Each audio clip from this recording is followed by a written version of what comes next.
രാധ ഞാൻ രാധ കണ്ണനെ മറക്കാത്ത രാധ. രാധ ഞാൻ രാധ കണ്ണനെ മറക്കാത്ത രാധ. വൃന്ദാവനം നീ മറന്നോ, മധുരയെ നീ മറന്നോ. വൃന്ദാവനം നീ മറന്നോ, മധുരയെ നീ മറന്നോ. രാധയെ നീ മറന്നോ, കണ്ണാ പൈക്കളെ നീ മറന്നോ. രാധയെ നീ മറന്നോ, കണ്ണാ പൈക്കളെ നീ മറന്നോ. രാധ രാധ രാധ രാധ മറന്നിട്ടും മറക്കാത്ത രാധ. മറന്നിട്ടും മറക്കാത്ത രാധ. രാധേ രാധേ രാധേ രാധേ മറന്നിട്ടും മറക്കാത്ത രാധ. മറന്നിട്ടും മറക്കാത്ത രാധ.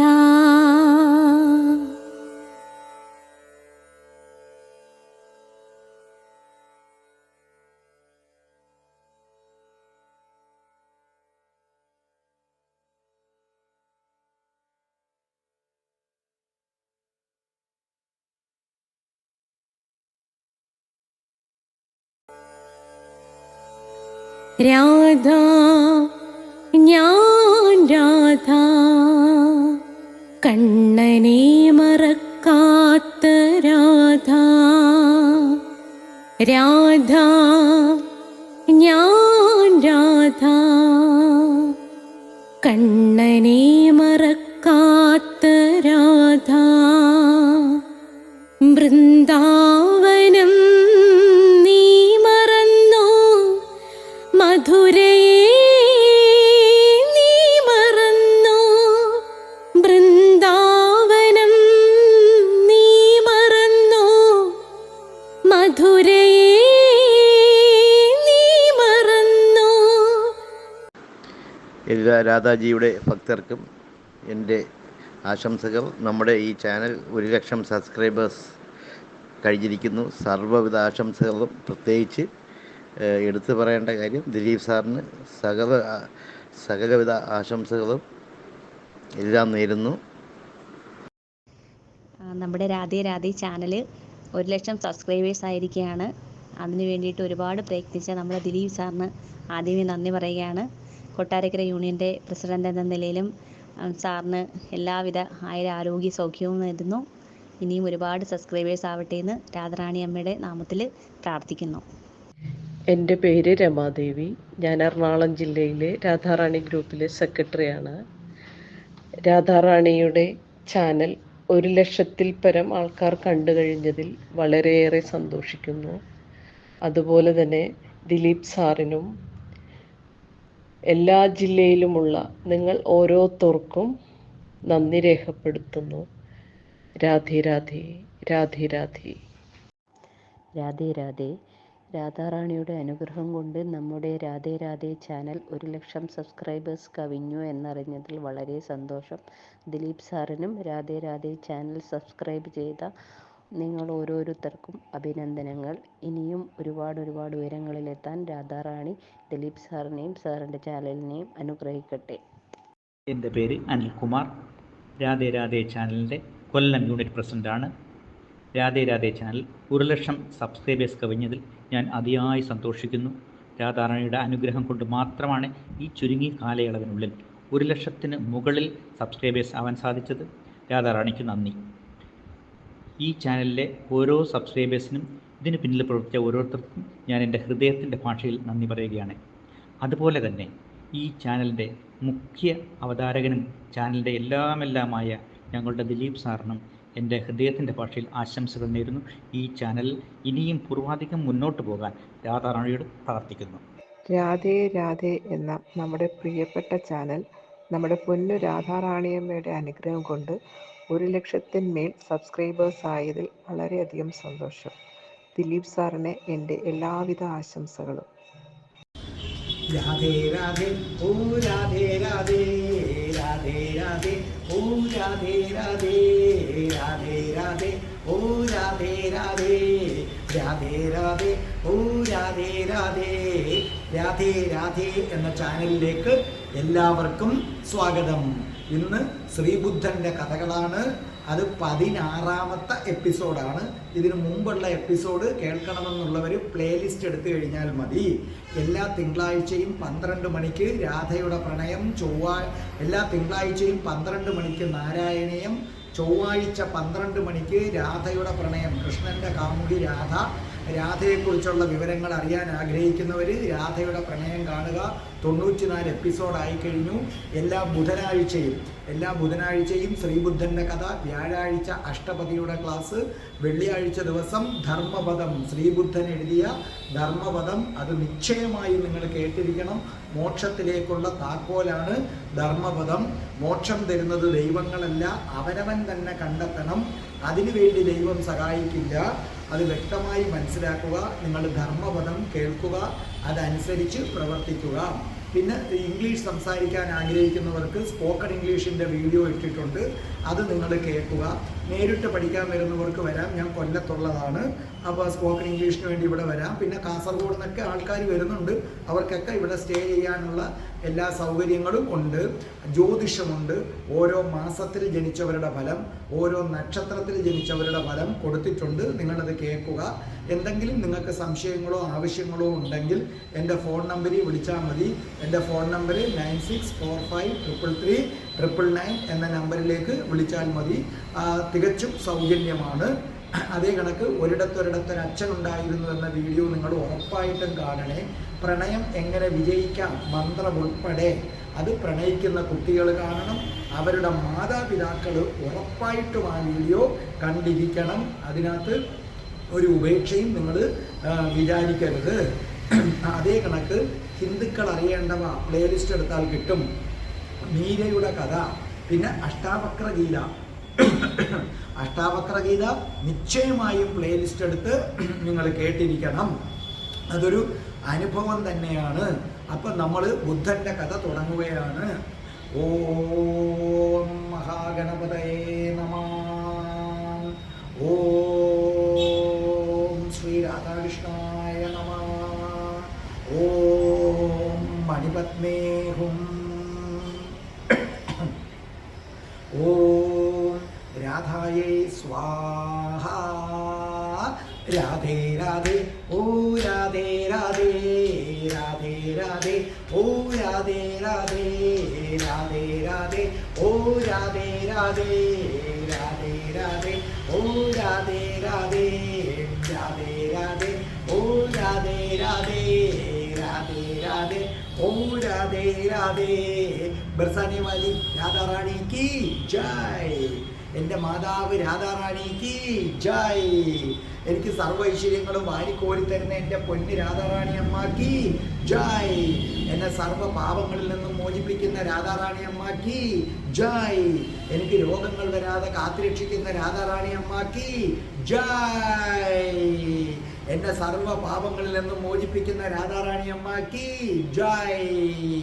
ശ്രീബുദ്ധൻ്റെ കഥ 16 എപ്പിസോഡ് വരെ കൊണ്ടെത്തിക്കാൻ എനിക്ക് ആയുരാരോഗ്യ സൗഖ്യങ്ങൾ തന്ന, എനിക്കെല്ലാ കഴിവുകളും തരുന്ന എൻ്റെ പൊന്ന് രാധാറാണി അമ്മാക്കി ജയ്. ഇന്ന് നിങ്ങൾ ശ്രീബുദ്ധൻ്റെ ആരും കേട്ടിട്ടില്ലാത്ത കഥയിലേക്കാണ് ഞാൻ വരുന്നത്. ശ്രീബുദ്ധന് ഒരു അനുജനുണ്ടെന്ന കാര്യം നിങ്ങൾ വ്യക്തമായിട്ട് അറിയുക. ശ്രീബുദ്ധൻ എന്ന എൻ്റെ എപ്പിസോഡ് തുടക്കം മുതൽ കേൾക്കുന്നവർക്ക് അത് മനസ്സിലാകും. ഞാനത് പറഞ്ഞിട്ടുണ്ട്. ഇന്നത്തെ ദിവസം നിങ്ങൾ കേട്ടിട്ടുള്ള ബുദ്ധകഥകളിൽ നിന്ന് തികച്ചും വ്യത്യസ്തമായൊരു കഥയാണ് ഞാൻ പറയുന്നത്.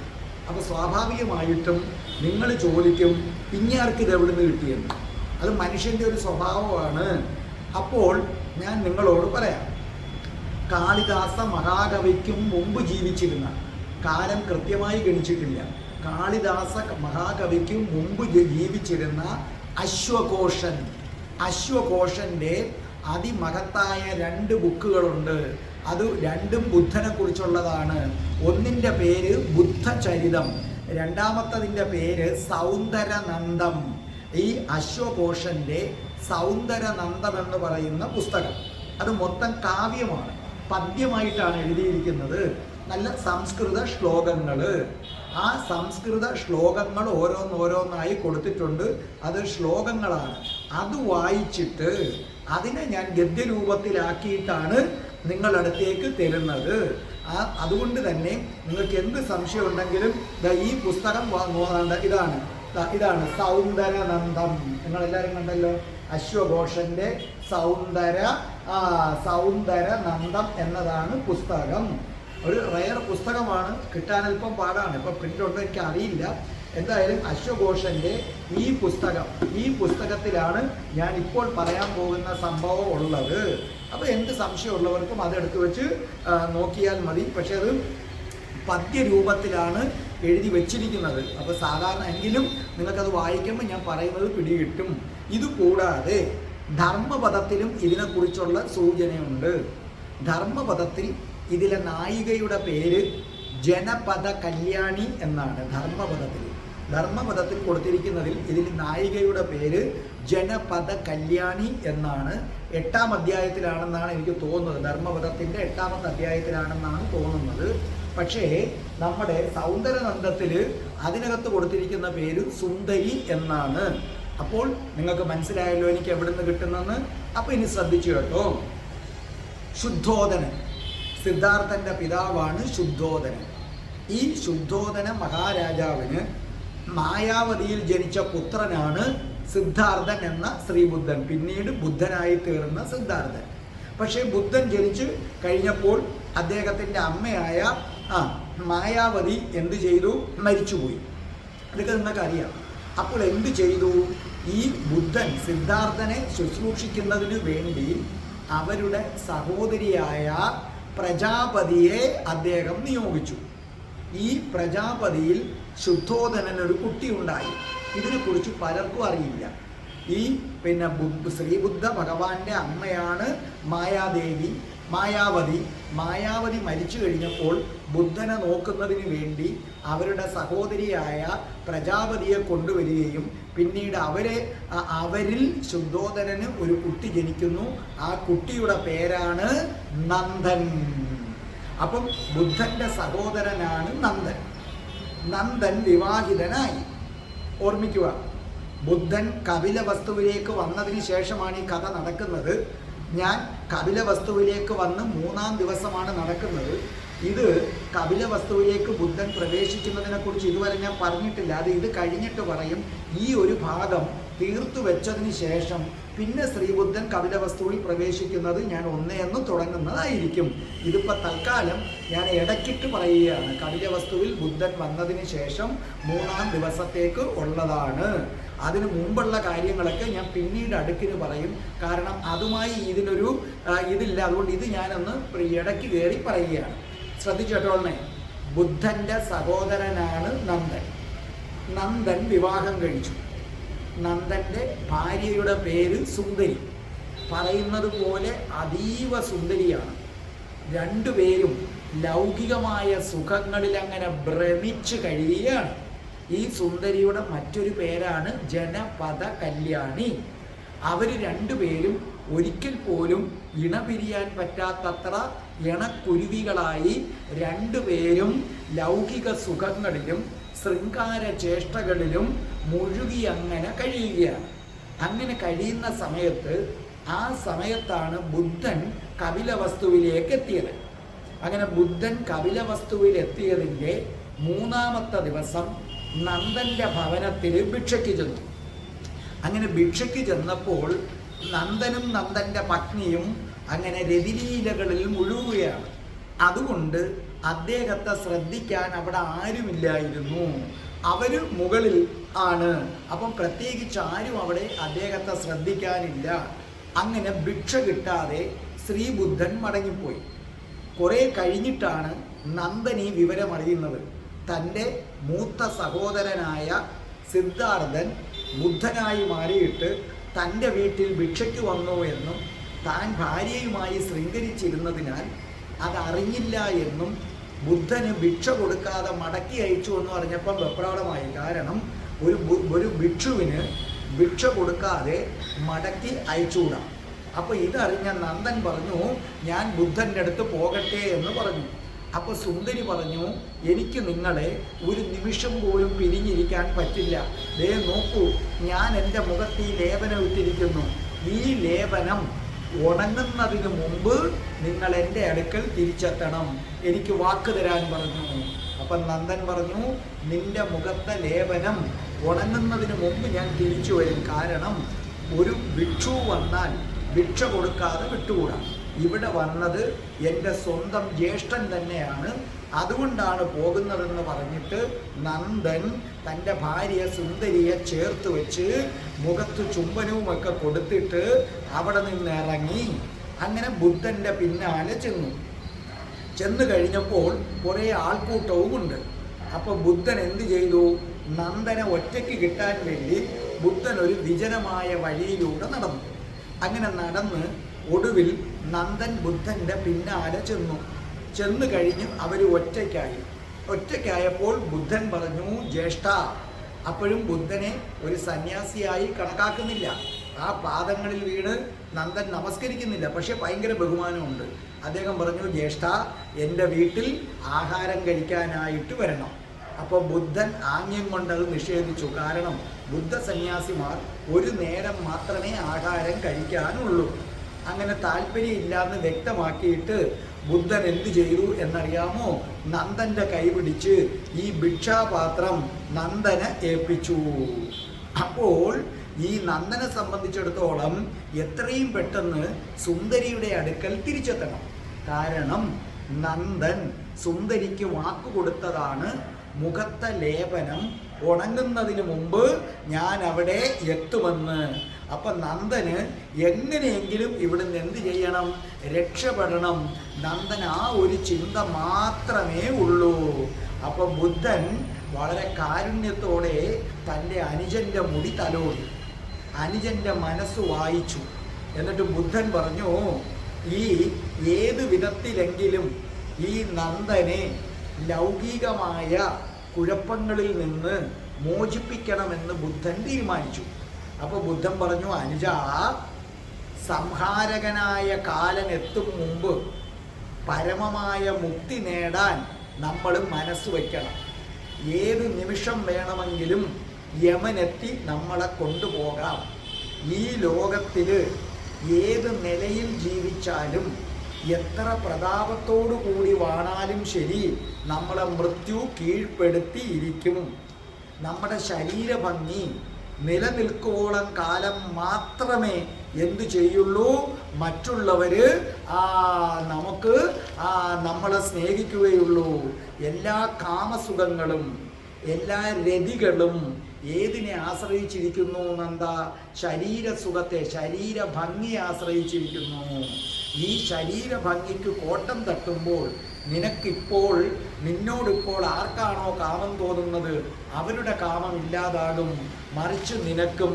അതുകൊണ്ട് നന്ദ, നീ ഭിക്ഷയ്ക്ക്, നീ സന്യാസ ദീക്ഷ സ്വീകരിക്കാൻ പാകമായി കഴിഞ്ഞു. പക്ഷെ അത് നീ അറിയുന്നില്ല. അപ്പോൾ തൊട്ടടുത്ത് നിൽക്കുന്ന ആനന്ദൻ എന്ന തൻ്റെ ശിഷ്യനെ നോക്കിയിട്ട് ബുദ്ധൻ പറഞ്ഞു, ആനന്ദ, ഇവൻ എപ്പോഴും ശാന്തി കിട്ടണം. ഇവൻ കാമസുഖങ്ങളിൽ മുഴുകുന്നു. അതിലേക്ക് മുങ്ങിത്താഴുന്നതിന് മുമ്പ് ഇവന് നീ സന്യാസ ദീക്ഷ നൽകൂ. അപ്പം നന്ദൻ പറഞ്ഞു, ജ്യേഷ്ഠ, ഞാൻ സന്യസിക്കില്ല. എൻ്റെ ഭാര്യ അവിടെ കാത്തിരിക്കുകയാണ്. ഞാൻ അവൾക്ക് വാക്ക് കൊടുത്തിട്ട് വന്നതാണ്. അവൾ എൻ്റെ പ്രാണനാണ്. ജ്യേഷ്ഠൻ പറയുന്നു ഞാൻ സന്യാസത്തിന് പാകമായെന്ന്. പക്ഷെ ഞാൻ ഒട്ടും പാകമായിട്ടില്ല. എനിക്ക് എത്രയും പെട്ടെന്ന് എൻ്റെ ഭാര്യയുടെ അടുക്കലെത്തണം. അപ്പോൾ ബുദ്ധൻ വീണ്ടും ഉപദേശിച്ചു, നോക്കൂ നന്ദ, ഒരു ദിവസം നിന്നെയും രോഗം പിടിപെടും. ഒരു ദിവസം നിനക്കും വാർദ്ധക്യം വരും. നിന്റെ ഈ ശരീരം ചുക്കിച്ചുളിഞ്ഞു പോകും. പിന്നെ ഒരു ദിവസം മരണം വന്ന് നിന്നെ കൊണ്ടുപോകും. ഏതൊരു മനുഷ്യനെയും രോഗം, വാർദ്ധക്യം, മരണം ഇത് മൂന്നും പിടികൂടിയിരിക്കും. അപ്പോൾ നോക്കൂ, ഈ സുന്ദരിക്ക് നിന്നിലെ താല്പര്യം കുറയും. നിനക്ക് വാർദ്ധക്യം വന്നാൽ, നിനക്കൊരു രോഗം വന്നാൽ, അതിപ്പോഴും അങ്ങനെ തന്നെ. ശ്രദ്ധിച്ചു കേട്ടോ, നിങ്ങൾ 2 ഭാര്യാഭർത്താക്കന്മാർ ഭയങ്കര സ്നേഹത്തിൽ കഴിയുന്നു. പക്ഷേ നിങ്ങളൊന്ന് കിടപ്പിലായി, ആ കിടപ്പ് ആദ്യമൊക്കെ ശുശ്രൂഷിക്കും. പിന്നെ കുറേ കഴിയുമ്പോഴത്തേക്ക് നിങ്ങളുടെ ഭാര്യയ്ക്കും അല്ലെങ്കിൽ ഭാര്യ കിടന്നാൽ ഭർത്താവിനും കുറേ കഴിയുമ്പം മടുപ്പ് തോന്നും. നിങ്ങൾ എഴുന്നേക്കാൻ വയ്യാതെ തളർന്ന് കിടക്കുകയാണെന്നൊന്ന് ആലോചിച്ച് നോക്കെ. ഈ കിടപ്പ് അങ്ങനെ കിടക്കുമെന്ന് പറഞ്ഞാലോ, അത്രയേ ഉള്ളൂ. നിങ്ങളെ പൊന്നെ പോറ്റിയെ എന്നൊക്കെ വിളിക്കുന്ന ഈ ആൾക്കാർ അവിടെ വെച്ച് നിങ്ങളോടുള്ള താല്പര്യം കുറയും. കുറേ കഴിഞ്ഞപ്പോൾ നന്ദൻ്റെ കണ്ണുകളിൽ നിന്ന് കണ്ണുനീരൊഴുകി. നന്ദൻ വിറവുണ്ടു. കാരണം നന്ദൻ്റെ ഉള്ളിൽ നന്ദൻ പാകമായെന്നറിയാം. അങ്ങനെ ശ്രീബുദ്ധൻ്റെ നിരന്തരമായ ഉപദേശങ്ങൾ കേട്ടപ്പോൾ നന്ദൻ സന്യാസം സ്വീകരിക്കാൻ തീരുമാനിച്ചു. കല്യാണം കഴിഞ്ഞ് വളരെ കുറച്ച് ദിവസങ്ങളേ ആയിട്ടുള്ളൂ. ഈ വാർത്ത അറിഞ്ഞ് നന്ദൻ്റെ ഭാര്യ സുന്ദരി ഞെട്ടിപ്പോയി. സുന്ദരിക്ക് ബുദ്ധനോട് വല്ലാത്ത കോപം വന്നു. എത്ര എളുപ്പത്തിലാണ് തന്നിൽ നിന്ന് നന്ദനെ അടർത്തിയെടുത്തത്. എങ്കിലും എൻ്റെ നന്ദൻ എനിക്ക് വാക്ക് തന്നിട്ട് പോയതാണ്. എൻ്റെ മുഖത്തെ ലേപനം അത് ഉണങ്ങുന്നതിന് മുമ്പ് തിരിച്ചെത്തുമെന്ന് വാക്ക് തന്നിട്ട് എന്നെ പറ്റിച്ചു കളഞ്ഞല്ലോ. കരയാൻ തുടങ്ങി. ദേഹത്തണിഞ്ഞിരുന്ന ആഭരണങ്ങൾ വലിച്ചു പൊട്ടിച്ചു കളഞ്ഞു. ഇനി ആർക്കു വേണ്ടിയാണ് ഞാനിത് ധരിക്കുന്നതെന്ന് പറഞ്ഞു. എങ്കിലും എൻ്റെ നാഥൻ തിരിച്ചു വരുമോ? അപ്പോൾ പല തോഴിമാരും പറഞ്ഞു, അദ്ദേഹത്തിന് നിന്നെ വിട്ടു പോകാൻ പറ്റില്ല സുന്ദരി, അയാൾ തിരിച്ചു വരും. അപ്പോൾ സുന്ദരി പറഞ്ഞു, ഒരിക്കൽ കാഷായ വസ്ത്രം സ്വീകരിച്ച അദ്ദേഹം തിരിച്ചു വരുമെന്ന് എനിക്ക് തോന്നുന്നില്ല. അല്ലെങ്കിലും ബുദ്ധൻ സമർത്ഥനാണ്. ബുദ്ധനെ കാണുന്നവരെല്ലാം സന്യാസം സ്വീകരിക്കുകയാണെന്ന് പറഞ്ഞു. അങ്ങനെ നന്ദനെ ഓർത്ത് പൊട്ടിക്കരയുകയാണ്. ബുദ്ധനോടങ്ങ് കോപമാണ്. എൻ്റെ ഭർത്താവ് ഞങ്ങൾ ജീവിതം എന്തെന്ന് ആസ്വദിക്കുന്നതിന് മുമ്പേ എന്നിൽ നിന്ന് അടർത്തി മാറ്റി എന്ന് പറഞ്ഞ് ബുദ്ധനോട് കോപവുമാണ്. ഇത് കേട്ടുകൊണ്ടിരിക്കുന്ന സാധാരണ സ്ത്രീകളും ഒക്കെ വിചാരിക്കും, ശരിയാ, ചെയ്തത് ശരിയാണോ എന്ന് വിചാരിക്കും. അപ്പോൾ നന്ദൻ്റെ സ്ഥിതിയും വ്യത്യസ്തമല്ല. നന്ദൻ കാഷായ വസ്ത്രമൊക്കെ ധരിച്ചു, അതൊക്കെ ശരിയാണ്. പക്ഷെ എപ്പോഴും നന്ദൻ എന്തു ചെയ്യുന്നു? തൻ്റെ ഭാര്യയെക്കുറിച്ചുള്ള ചിന്തയാണ്. തൻ്റെ ആഗ്രഹങ്ങൾക്ക് എല്ലാം തടസ്സം ഈ ജ്യേഷ്ഠനാണ്. പക്ഷെ ജ്യേഷ്ഠനെ അങ്ങേയറ്റം ബഹുമാനിക്കുന്നു. അദ്ദേഹം ജ്ഞാനോദയം കിട്ടി ശ്രീബുദ്ധനായി മാറിയിരിക്കുന്നു. നന്ദനെ സംബന്ധിച്ചിടത്തോളം നന്ദൻ്റെ മനസ്സിൽ ഭാര്യയെ ഒത്തു കഴിഞ്ഞ നിമിഷങ്ങൾ, ആ കാമസുഖം, ഭാര്യയുമൊത്ത് രതിലീലകളാടാനുള്ള ആഗ്രഹം, കാഷായ വസ്ത്രമിട്ടിട്ട് അതാണ് ചിന്തിക്കുന്നത്. പക്ഷേ തനിക്കേറെ പ്രിയപ്പെട്ട തൻ്റെ ജ്യേഷ്ഠനെ അവഗണിച്ചൊട്ട് പോകാനും വയ്യ. അപ്പോൾ എന്ത് ചെയ്യുകയാണ്? ഒരിടത്ത് ബുദ്ധനെ ധിക്കരിക്കാൻ വയ്യ, മറുവശത്ത് തൻ്റെ ഭാര്യ സുന്ദരി. ഇതിൻ്റെ ഇടയിൽപ്പെട്ട് നന്ദനിങ്ങനെ വട്ടം കറങ്ങുകയാണ്. അങ്ങനെ കുറച്ചു കഴിഞ്ഞപ്പോൾ നന്ദൻ വിചാരിച്ചു, എനിക്ക് പറ്റത്തില്ല സന്യാസം, എന്നെ കൊണ്ട് പറ്റത്തില്ല. നന്ദൻ ശ്രീബുദ്ധനെ സമീപിച്ചു. ശ്രീബുദ്ധനെ സമീപിച്ചിട്ട് നന്ദൻ പറഞ്ഞു, നോക്കൂ, എനിക്ക് തിരിച്ചു പോകണം. ഞാൻ ഈ കാഷായ വസ്ത്രം ധരിച്ചു എന്നത് ശരിയാണ്. പക്ഷെ കാഷായ വസ്ത്രം ധരിച്ചിട്ടും എൻ്റെ മനസ്സ് മുഴുവൻ, എൻ്റെ ചിന്ത മുഴുവൻ എൻ്റെ ഭാര്യയിലാണ്. അപ്പോൾ ബുദ്ധൻ പറഞ്ഞു, നീ കാഷായ വസ്ത്രം ധരിച്ചിട്ട് തിരിച്ചു പോവുകയോ? അപ്പോൾ നന്ദൻ വാദിക്കാൻ തുടങ്ങി. നോക്കൂ, ശ്വാലാധിപനും അംബരീഷനും അന്ധവംശത്തിലെ രാമനും ആ സാംകൃതി രന്തി ദേവൻ പോലും മരവുരി ഉപേക്ഷിച്ച്, കാഷായം ഉപേക്ഷിച്ച് വീണ്ടും പട്ടുവസ്ത്രങ്ങൾ ഉടുത്ത് ജീവിതത്തിലേക്ക് മടങ്ങിപ്പോയില്ലേ? അവർ തൻ്റെ ജടകളെല്ലാം അറുത്തതിന് ശേഷം വീണ്ടും അവർ ജീവിതത്തിലേക്ക് മടങ്ങിപ്പോയില്ലേ? പ്രായമായവർ പോലും അങ്ങനെ ചെയ്തു എങ്കിൽ യുവാവായ ഞാൻ ചെയ്യുന്നതിൽ അല്പം പോലും തെറ്റില്ല. നോക്കൂ ജ്യേഷ്ഠ, എനിക്കെൻ്റെ ഭാര്യ, എൻ്റെ സുന്ദരി, അവളെ പിരിഞ്ഞ് എനിക്കൊരു നിമിഷം പോലും ജീവിക്കാൻ സാധ്യമല്ല ജ്യേഷ്ഠ. എനിക്ക് ഈ കാഷായ വസ്ത്രം വേണ്ട. ഞാൻ ഈ കാഷായം ഉപേക്ഷിക്കാൻ പോവുകയാണ്. അപ്പം ബുദ്ധൻ വിചാരിച്ചു, സ്ത്രീ എന്ന മാന്ത്രിക ശക്തിയിൽ നിന്ന് നന്ദനെ മോചിപ്പിക്കണം. പെട്ടെന്ന് ബുദ്ധൻ ഒന്നും പറയാതെ നന്ദന്റെ കയ്യും പിടിച്ച് ആകാശത്തിലേക്ക് ഉയർന്നു പൊങ്ങി. നന്ദന് പോലും എന്തെങ്കിലും പറയാൻ പറ്റുന്നതിന് മുമ്പ് പക്ഷികൾ പറക്കുന്നത് പോലെ, ഒരു വിമാനം മുകളിലേക്ക് കുതിക്കുന്നത് പോലെ നന്ദന്റെ കയ്യും പിടിച്ച് ബുദ്ധൻ പോവുകയാണ്.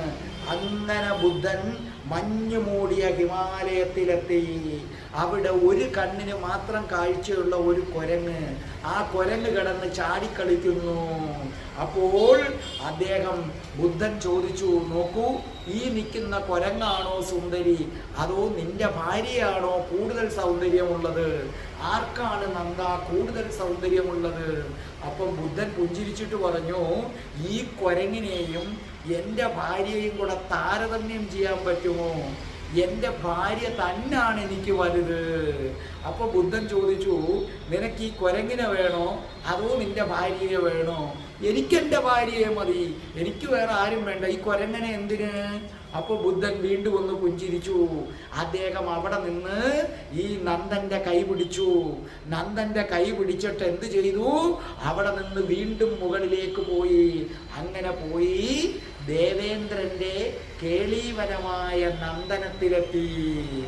അവിടുത്തെ കാഴ്ച കണ്ട് നന്ദൻ അമ്പരന്നു പോയി. കാരണം അവിടെ പലതരത്തിലുള്ള വൃക്ഷങ്ങള്, പക്ഷികള് എന്ന് മാത്രമാണോ? അവിടെ ഉള്ളവർക്കാർക്കും ആലസ്യമില്ല, മടിയില്ല, രോഗമില്ല, ഒന്നും ബാധിക്കാത്ത സ്ഥലങ്ങള്, അപ്സര സുന്ദരികള്. അപ്പോൾ നന്ദൻ വിചാരിക്കുകയാണ്, രോഗവും മരണവും ജരാനരയുമുള്ള ഈ മനുഷ്യലോകം, ആ മനുഷ്യലോകം ശ്മശാനത്തിന് തുല്യമാണല്ലോ. ഈ മനുഷ്യന്മാര് സത്യം എന്തെന്നറിയാതെ കിടന്ന് വട്ടം കറങ്ങുകയാണല്ലോ. അപ്പൊ അപ്സര സുന്ദരിമാരിങ്ങനെ നിൽക്കുകയാണ്. അപ്പൊ ഈ അപ്സര സുന്ദരിമാര് പതുക്കെ പതുക്കെ നന്ദന്റെ അടുക്കലേക്ക് എത്തി. അപ്പോൾ നന്ദൻ അമ്പരന്ന് പോയി. അപ്പൊ ബുദ്ധൻ ചോദിച്ചു, അതേ, ആരാണ് ഇതിനകത്ത് കൂടുതൽ സൗന്ദര്യം? അപ്സരസ്. അപ്സരസ്, നിനക്ക് നിന്റെ ഭാര്യയെ വേണോ അപ്സരസുമായിട്ട് രമിക്കണോ? എനിക്ക് അപ്സരസുകളെ വേണം, എനിക്ക് അപ്സരസുകളെ വേണം. നന്ദനിലെ വികാരമുണർന്നു. കണ്ടോ, ഒരു വലിയ തത്വം ബുദ്ധൻ കാണിച്ചു തരികയാണ്. ആദ്യം കുരങ്ങിനെ കൊണ്ടുവച്ച് വേണോന്ന് ചോദിച്ചപ്പോൾ വേണ്ട.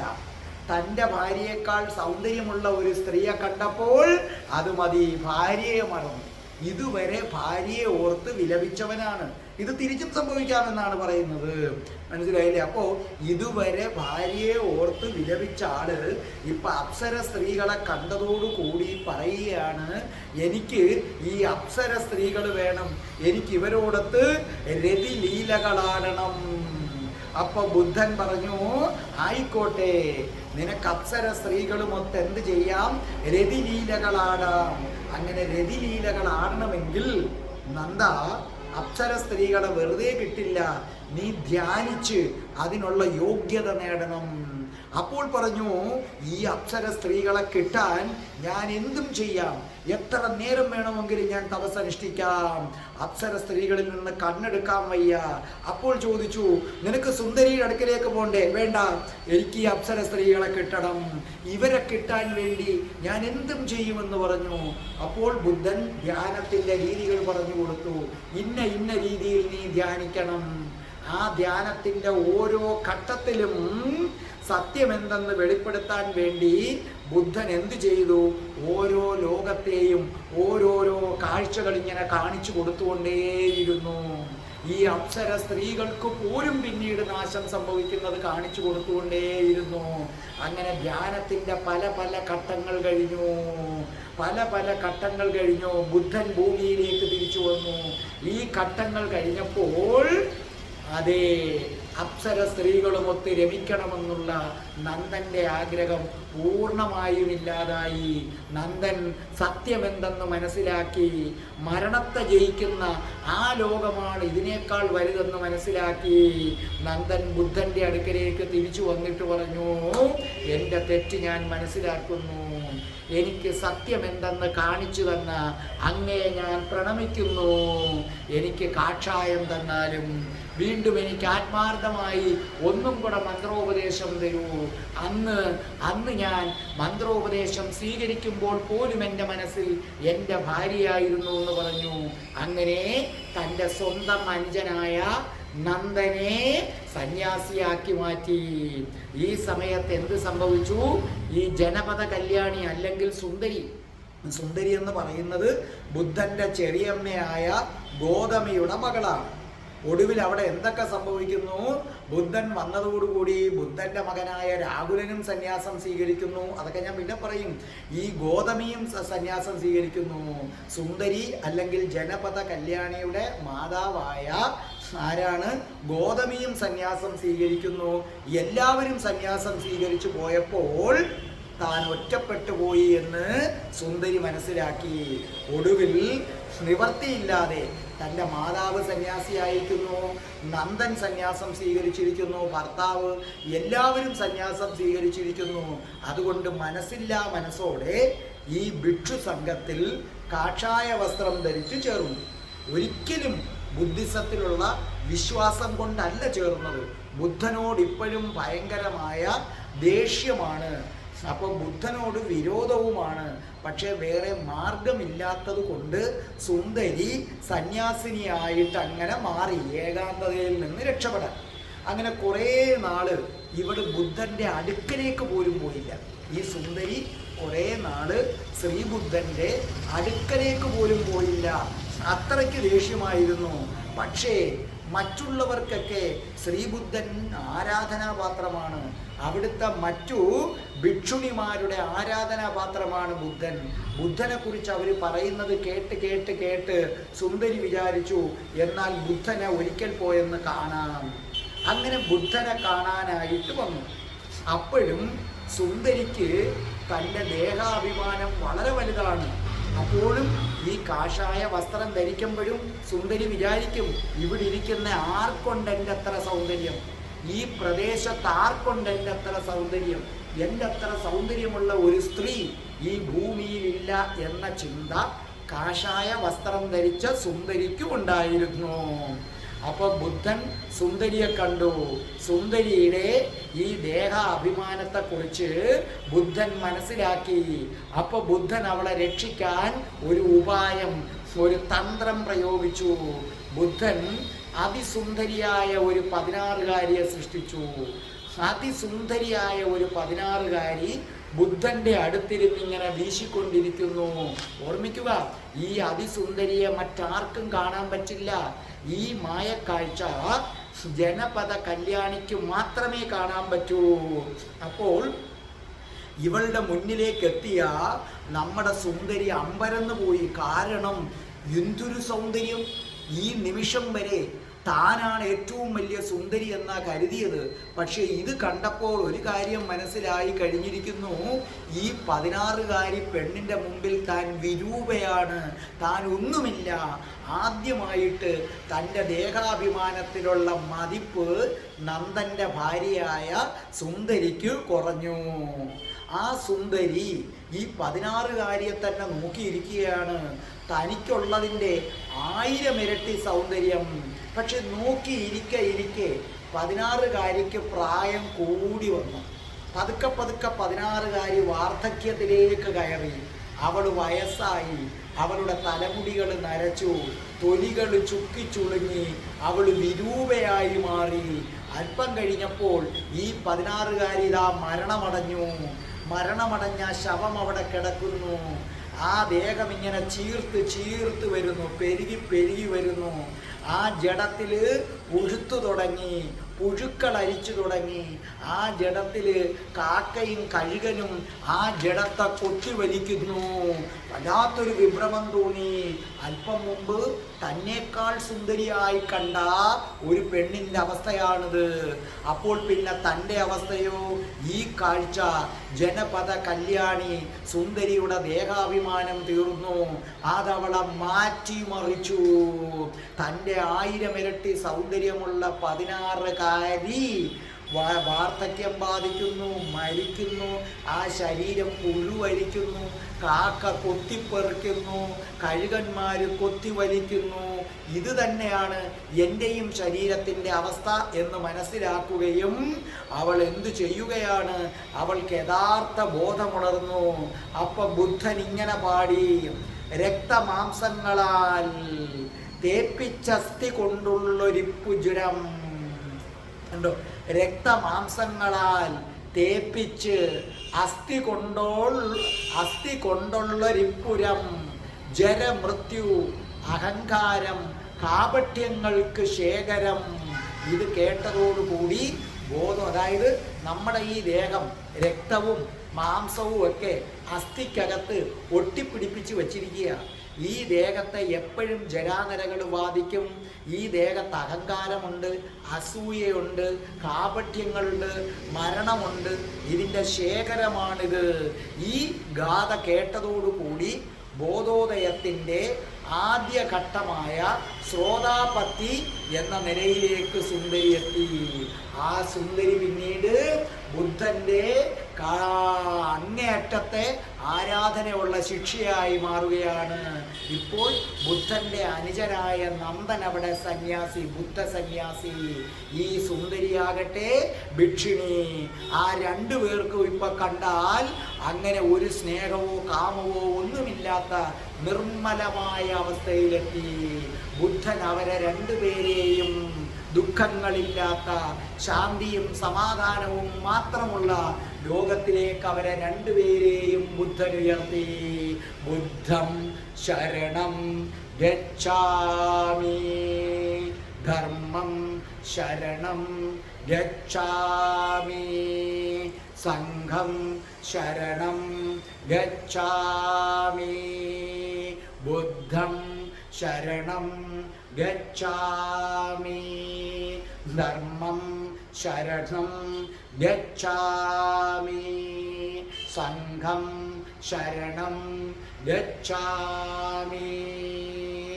രാധേ രാധേ, ഓ രാധേ രാധേ, രാധേ രാധേ, ഓ രാധേ രാധേ, രാധേ രാധേ, ഓ രാധേ രാധേ, രാധേ രാധേ, ഓ രാധേ രാധേ, രാധേ രാധേ, ഓ രാധേ രാധേ, രാധേ രാധേ, ഓ രാധേ രാധേ, രാധേ രാധേ, ഓ രാധേ രാധേ, രാധേ രാധേ, ഓ രാധേ രാധേ. ഓം ശ്രീം ഹ്രീം ക്ലീം ഐം രാം രാസേശ്വരി രാധികായേ സ്വാഹ.